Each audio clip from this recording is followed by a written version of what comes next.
Next, a new exhibition at the New Bedford Whaling Museum features the wampum work of artist and scientist Elizabeth James Perry. A member of the Wampanoag tribe, she approaches her pieces with the power of ancestry, history, and the sea, all at her fingertips. Elizabeth James Perry, thank you for being with us. Thank you for having me. Well, I have so many questions about all of you that you bring to your work, from your family history, who you are as an artist, a marine biologist, but talk me through what comes into play when you're making your pieces. Sure. So when I'm practicing my art, I start with the quahog shells, and I kind of sort them by size and thickness and, I guess, age to some degree.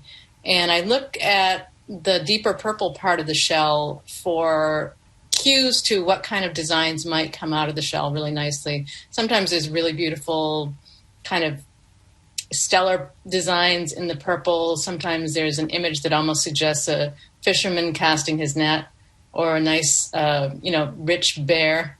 So it's a nice northern symbol. So I just look at those and scrutinize them and wait for some inspiration. And once in a while, I'll have a beautiful, beautiful shell, and I won't have an immediate need for it. So I'll just put it aside, knowing it's a special piece, and I'll just wait for the proper inspiration.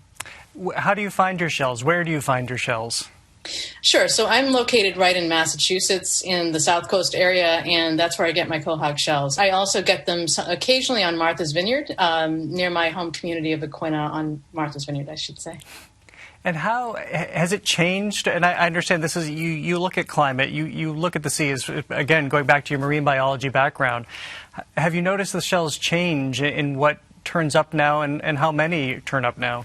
There's a lot of fishing pressure, of course, on quahogs in this region. So as a result, when I work with shell, I'm actually working with shells that are on average smaller and younger than those that my ancestors used. How did you learn your process? I understand that it gets passed down, or in your case anyway, it's been passed down from woman to woman in your family.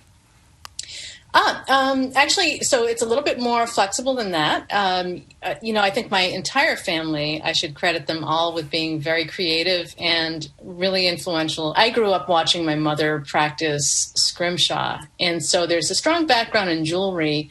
Wampum wasn't really as commonly produced when I was very young, but there were still some community members who were working with wampum.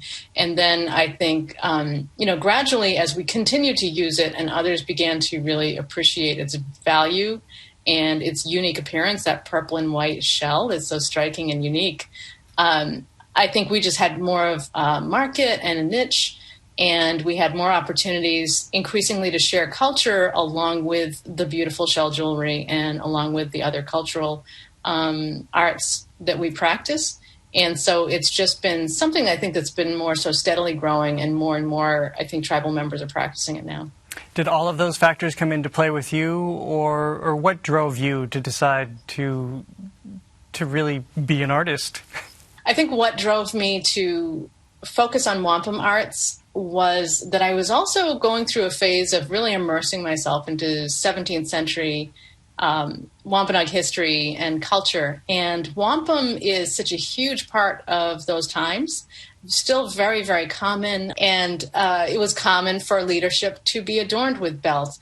There's also leadership pendants. If you're made for it, I guess, wampum is very addictive. The shell is so intriguing. Each shell is unique. No two shells are the same.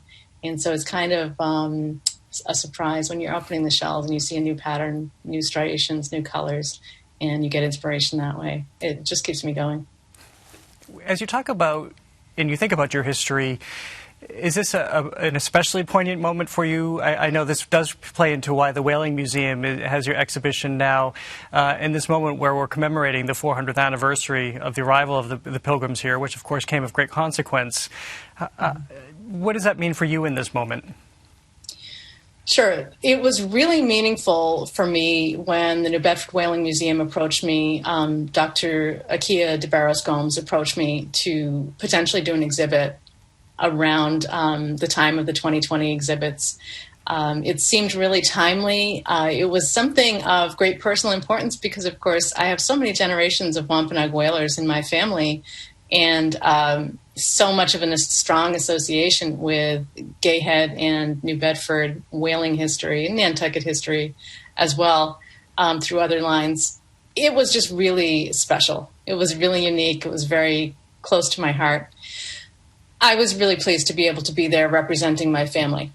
I think it's important to have those opportunities. I think that for me and for my community, it represents a chance to show that we're still here, that we still care, that we still have a connection with our homelands and home waters, and are still using some of the same traditional creative expression that were important to our ancestors as well. So there's a nice cultural continuity. And finally, I just wanted to ask about one piece in particular. You walk into the gallery and it just blazes off the wall. It's the leadership medallion. Tell me about that piece.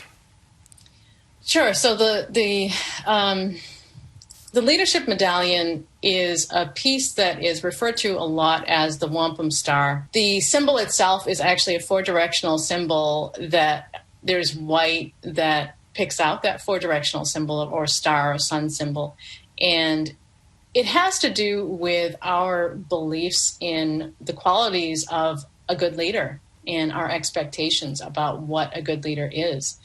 And among those properties is the ability to be really patient, be really consistent, to stay involved and engaged, and to stay present, and to be there to support your people no matter what, through thick or thin. And they could have, not stayed too true to their people.